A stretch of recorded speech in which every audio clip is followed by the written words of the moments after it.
Assalamualaikum sobat anime dan jumpa lagi di channel Ara Anime. Nah, kali ini kita akan melanjutkan pembahasan seluruh alur cerita dari Seirei Gensouki. Nah, pembahasan kali ini kita ambil dari light novel volume ke-6. Oke, langsung saja mulai ke ceritanya.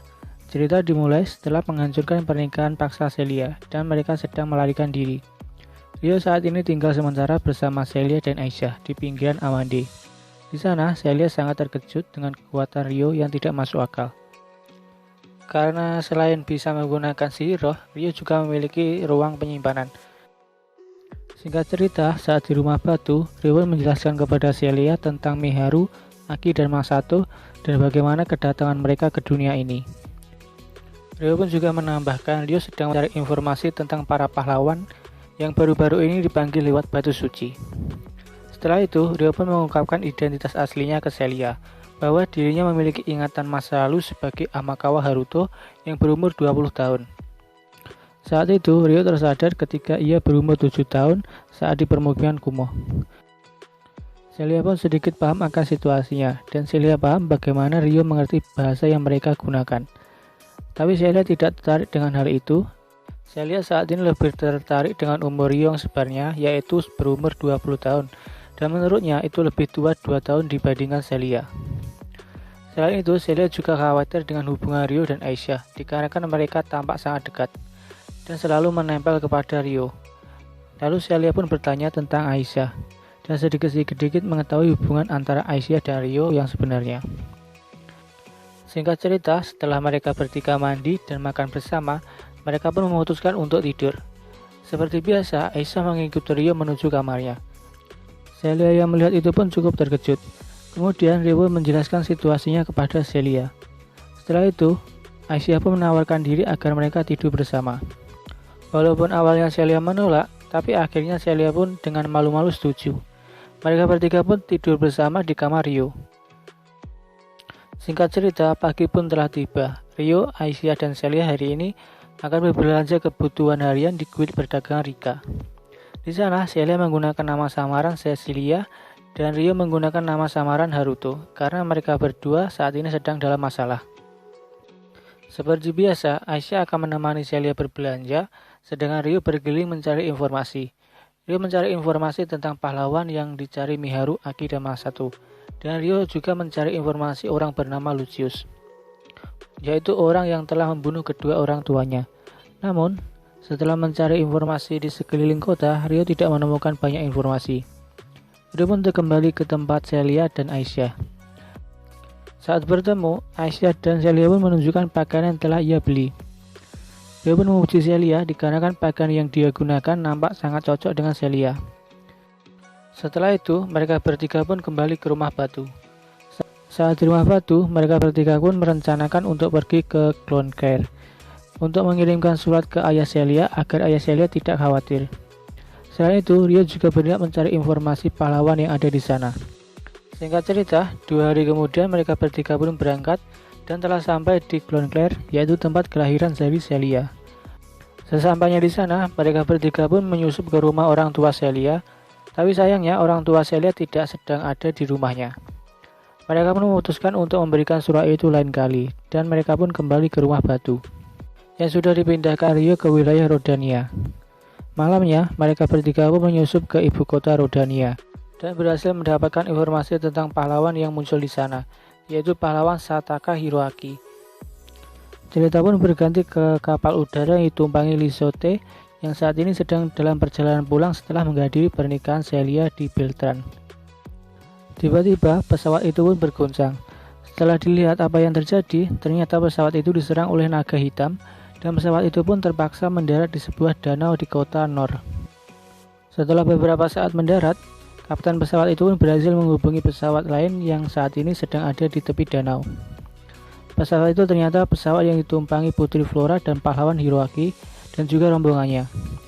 Mereka pun juga mengakui bahwa mereka sedang berlindung dari serangan naga hitam.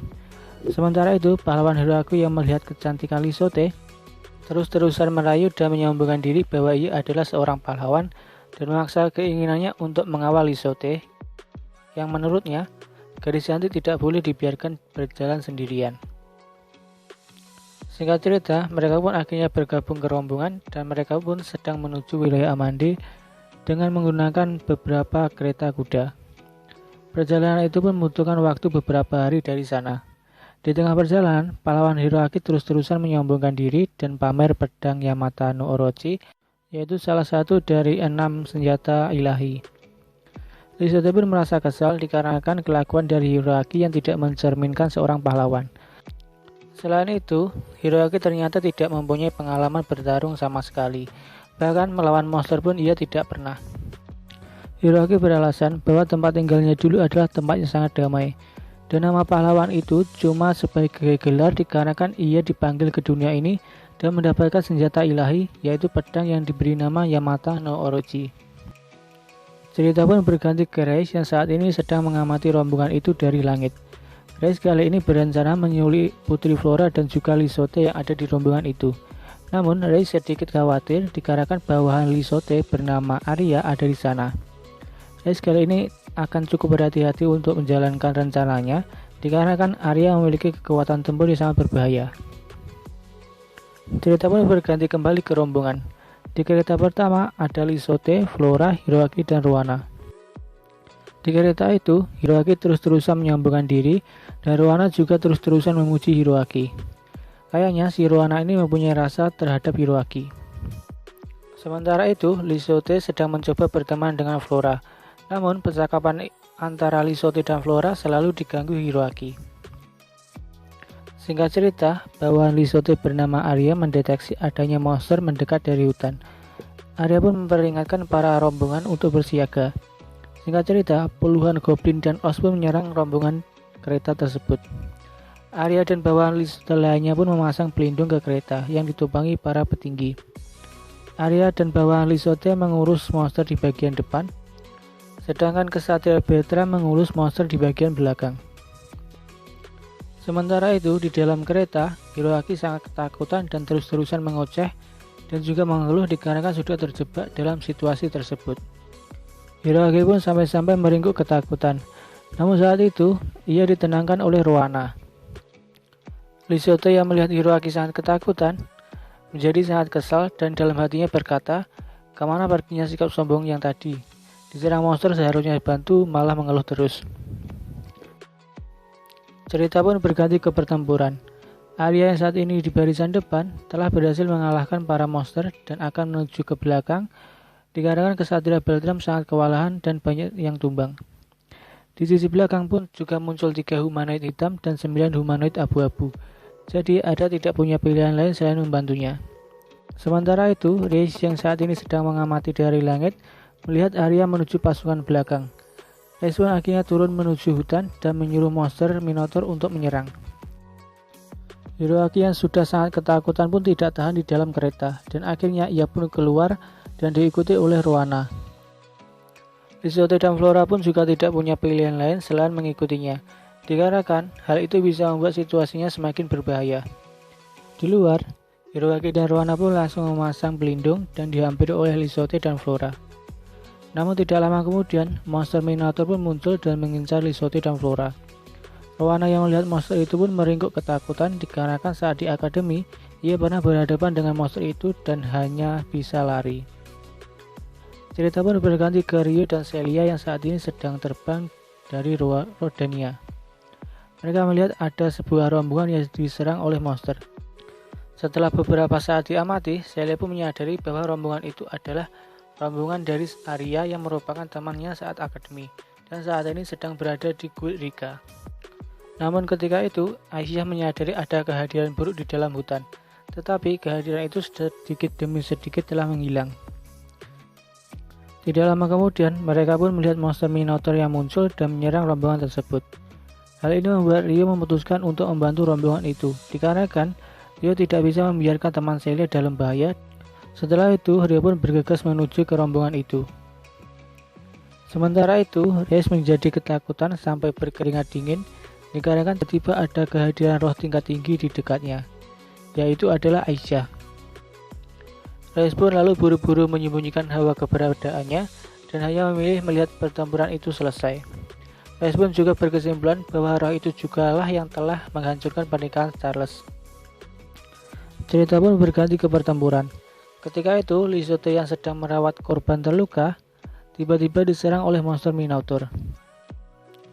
Namun berhasil diselamatkan oleh Ryo. Ryo pun lalu menawarkan diri untuk membantu mereka. Kemudian, Ryo pun dengan pedangnya bergerak sangat cepat dan berhasil menghabisi para monster. Lalu Ryo pun berencana menghabisi satu monster Minotaur lagi, namun dihadang oleh para humanoid. Ryo pun lalu dengan sekejap mengalahkan 2 Minotaur dan para humanoid. Kemudian monster Minotaur yang satunya pun mencoba menyerang Ryo kembali. Tapi dengan pedangnya Ryo mengeluarkan jurus seperti angin topan dan berhasil menyapu bersih para monster yang ada di sana. Para rombongan yang melihat itu pun sangatlah terkejut, dikarenakan pertarungan Ryo seperti pertarungan yang ada di dalam legenda pahlawan, yang menghabisi para Minotaur dengan mudahnya. Para monster pun akhirnya berhasil dihabisi. Kemudian, Lisote dan Flora pun menghampiri Ryo dan berterima kasih karena sudah membantu. Mereka pun lalu berkenalan. Ryo memperkenalkan dirinya dengan nama Haruto, dan mereka pun berbincang-bincang sejenak. Namun ketika itu, Flora hanya bisa terdiam dan terus memperhatikan wajah Ryo. Ryo pun sedikit gelisah dikarenakan takutnya jika Putri Flora mengetahui identitas aslinya. Lalu ia pun mencoba tetap tenang. Kemudian Flora pun bertanya apakah ia pernah bertemu dengan Ryo.